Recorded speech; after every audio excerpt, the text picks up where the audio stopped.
Do you hate how much time you spend on your phone? Because I used to. I felt addicted to it and I hated it because I had things I wanted to do with my life. I had things I wanted to achieve, but I was wasting so much of my potential being on my phone. But that all changed once I put these 5 things into my life. And once I did that, I started flowing through life. I stopped wasting hours scrolling and I started focusing on what mattered most to me. And if you want that same thing, I'm going to be breaking down what these 5 things are. And the first thing is facing your feelings. Now, I remember whenever my period comes on and I'm struggling with cramps and I'm dying and I want time to pass by and I want to just forget everything, I will get on my phone and I will get on TikTok and I will scroll for hours and time will literally fly by and I'll just be one with the scrolling and I just won't feel anything. I won't think anything. And that is an instance of me running from my feelings because when I'm cramping because of my period, I feel bad and I want to escape that.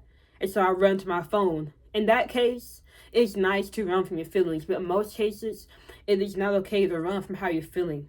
But most of us are doing that, which is why we're constantly checking our phone. Because most of us, when we check our phone, we either feel good feelings or bad feelings. Like we want to feel entertained because we're bored, running from that boredom. We want some stimulation. We check our phone. Maybe we want to connect with somebody. We want to just talk to somebody. So we check our phone. We want to search something up randomly that doesn't make any sense to what we're doing at that moment. But we just want to do something. We want to occupy ourselves because we don't like how we're feeling in the moment. So we want to change something. A lot of times, I know some people might get on the phone just to feel a certain emotion, entertained, want to feel some pleasure, want to feel just normal because most people don't feel normal unless they're on the phone because they're so used to being on the phone. So before we even get into how to have so much fun that you're not checking your phone, you've got to break your compulsion to checking your phone because until you break that compulsion, nothing's going to change. And the only way to break that compulsion is to be aware that you're only checking your phone because you want to change your state of being. You want to change how you're feeling. So how can you stop checking your phone based off feelings? How can you differentiate when you're checking your phone because there's something you actually want to do and when you're checking your phone just because you want to feel some type of way, like feel different, you want to be entertained, you want to run from boredom, you want to laugh at something? The best way to do this is to ask yourself why. Like when you randomly grab your phone, before you let yourself get on it and like scroll, ask yourself why. Why are you getting on your phone? And 9 times out of 10, it'll be just because you feel like it, because you're bored. If there's an emotion attached to your reason why, then 9 times out of 10, wait, don't get on your phone. Like redirect, do something differently, and that's something that can really help you just breaking your phone addiction overall. Like instead of getting on your phone on a whim, you ask yourself why, and if you can't give yourself a reason why, then you just wait a little bit before you get on. Then you can get used to like when you feel that compulsion to check, eventually you'll be able to just not act on it immediately because you've increased your awareness of it. So, for example, back when I was eating, like I eat dinner every day, but I was being very strict that when I was eating, I didn't want to be on my phone. But to like test myself out, I put my phone on the table next to me so I would be tempted. And whenever I just randomly would grab my phone while eating, I would stop and ask myself, why am I grabbing this phone? And so every single time I eat dinner, I continue that process of me putting my phone up while I'm eating, and when I randomly get tempted to grab it, I would ask why. And eventually I got so good at just catching myself and not getting on it that I could just eat with my phone by me and not feel any urge to check it. Because I broke the habit of just randomly getting on it. And that's what you gotta do too. You gotta break the habit of randomly getting on your phone. Because until you break that habit, you're just gonna keep checking it no matter what advice I give you. So that's the first thing I want you to figure out. Now, the second thing is to plan your day. Because if you don't plan your day, there are going to be moments where you're just sitting around and you don't have nothing to do. And when you don't have nothing to do and you have to decide what to do, because our brains as humans are lazy, meaning it wants to conserve energy. It doesn't want to use energy. Whenever you're faced with deciding what to do, you're automatically going to choose the path of least resistance. And even though you might think, well, I don't want to do that, I want to do something differently, if you don't plan it and you have to make that conscious choice, you're going to feel resistance to making that choice. You're going to feel much easier making a choice of doing nothing, of laying around, of getting on your phone, of watching TV, of wasting your time. I want you to think about school. How structured school is, as in You know what time you're going in. You know what time you're going to have breakfast. Like, let's say you go to school at 8. You have breakfast at 8. You go to your first period at 9. Then you go to math at 10:30. And then you go to lunch, then PE or band or arts, whatever. And then you continue going throughout the day. You know what you're doing. When you're in school, or when you were in school, you never were like thinking, what should I do? Oh, I don't know. So I'm only going to scroll my phone. You weren't just stuck trying to figure out how you're going to spend your day, because your day was already planned. So even when you didn't go into school immediately, like before you went to school, you still got up and you had clarity on what to do, because you knew you were getting ready for school. And that made you more efficient. It made you waste less time because you had to get ready. Now what happens is we get out of school and then we don't have any schedule. We don't plan out anything. And so we wonder what to do. We realize we have all this free time and we're just sitting there trying to figure out, like, we're scratching our heads. What do we get into? What do we get into? We don't get into anything because we haven't planned out the day. And I'm telling you, it is so hard to be productive when you haven't planned the night before. So how can you figure out your day beforehand? Literally the night before, make a schedule. Plan out your day. I'll show you my schedule so you can see how it looks like. You can get some examples, but it's literally just that simple. The night before, plan out your day. From the moment you wake up until you go to bed, make your schedule. And I might make a video, I might make a course on how to make a schedule and go into more detail on that. Let me know if you want that. But that's the second part.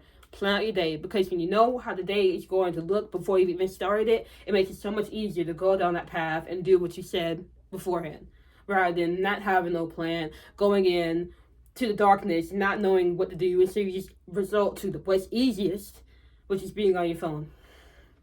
So do nightly planning, and I'll show you again my schedule so that you can have an example. Now, the third thing, because when you start making your schedule, you're going to realize you have a lot of free time. And now the next question is going to be, how the heck do you use up that time? What do you put in your schedule? And to that, I would say self-development. Self-development is the easiest way to fill up your schedule and have a whole day full of things you actually like doing that don't overwhelm you, that help you grow and make you feel like you're making progress in life. And that's going to really increase your well-being and sense of purpose in life. Now, usually when I get off work, the first thing I do, so I work 9 to 5. So when 5 hits, I come home, I take a shower, I do my push-ups, I do my stretching, I meditate, I prepare for tomorrow, I do my nightly planning, and like during that entire span, note how I did it. So I come home and check my phone. I told you, I come home, I work out, I meditate. I don't know if I said I read, but I do read. I prepare for bed.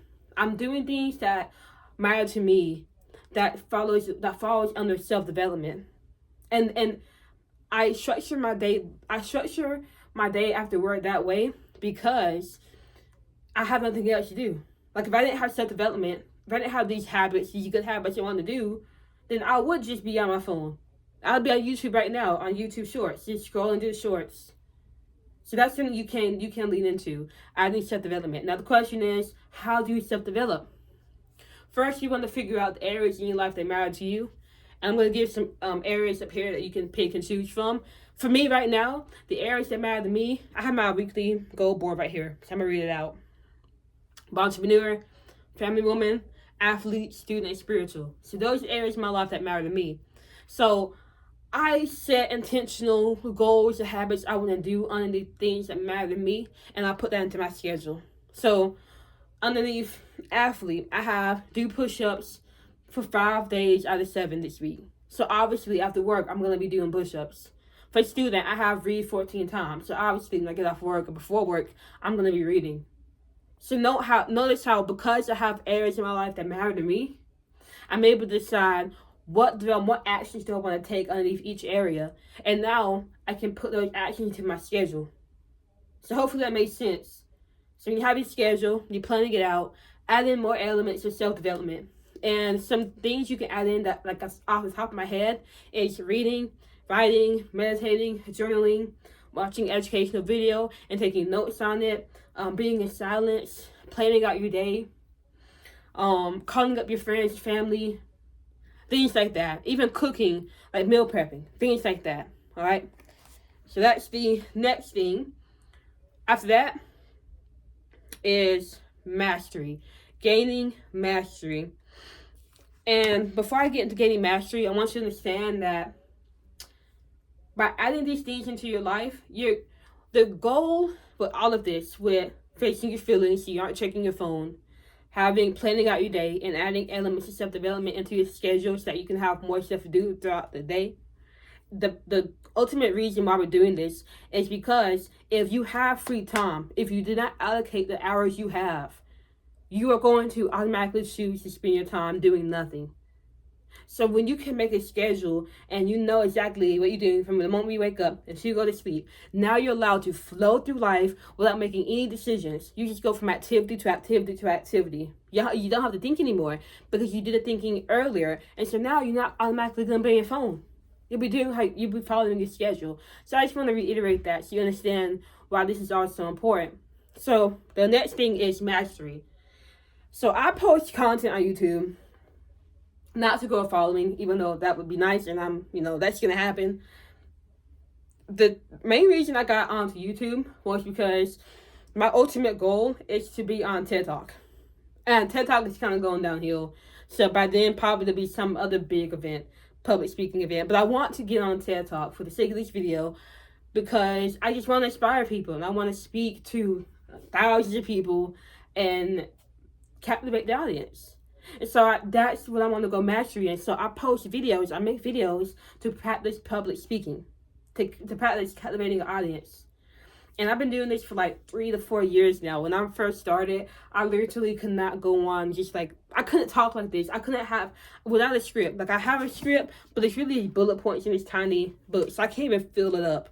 But when I first started, it was horrible. Like I was so stiff, I was unauthentic, I was not me. But I continued showing up, and I would read books on public speaking to improve. I would watch people who were good public speakers and try to learn from them. I would mimic people, and I just continued showing up because I wanted to improve on that, and I'm still doing that. Like, I still want to improve my public speaking skills. This is what it looks like to have mastery in something. So now, when I make my schedule or whatever, I can put in time to practice public speaking. I can put in time to learn ways to improve my public speaking. I can put in time to record videos. I can put in time to developing myself, developing my craft, and going mastery in that. And you can do the same thing too. Now the question is how. There's 2 things you can do. You can either think about what you're naturally good in and ask yourself, how can you become better than 99% of people? And then just dedicate your life to getting better, to learning more about that thing, to practicing more about that thing, to getting this slight edge that puts you above everybody else. Number 2 is think about what you like that you're not naturally good in and ask yourself how you can get better in that. For me, I like juggling. I'm not naturally good in juggling, but I found it interesting and I want to learn how to become the best in that. And so I started juggling. And so I have this thing I get to play around with. I drop the ball, but you see what I'm saying? Like, I have this thing that I wake up in the morning, or like I go throughout the day. Come on now. I go throughout the day and I'm having fun juggling, like practicing something just for the sake of getting better in it. So I highly suggest that you find things you either are naturally good in or something you like, and then learn as much as you can about it. And now when you're making your schedule and planning out, you can put times, you can put that spaces in the schedule for just mastery, right? Now, the last thing, which kind of falls under this, is having a hobby. And it's funny, when I worked at Walmart, there's this girl, real cute, and she used to be flirting with me, and I want to know if she was really digging me. And so the way I was able to approach her and have a conversation with her was, I saw her one day and I told her, hey, I can juggle. Now, most people, when I say I can juggle, they don't believe me. But she was like, okay, but then prove it. Bet. So I grabbed eggs, because I was like, as a Walmart employee, I dealt with the eggs and the milk. So I took some eggs out the crate and started juggling it. And when I tell you that look on her face, she was like, and then from that point on, we kept talking. Eventually some stuff happened. We like, whatever, you know.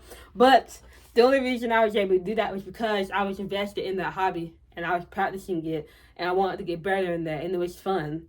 A lot of the times, we don't have hobbies.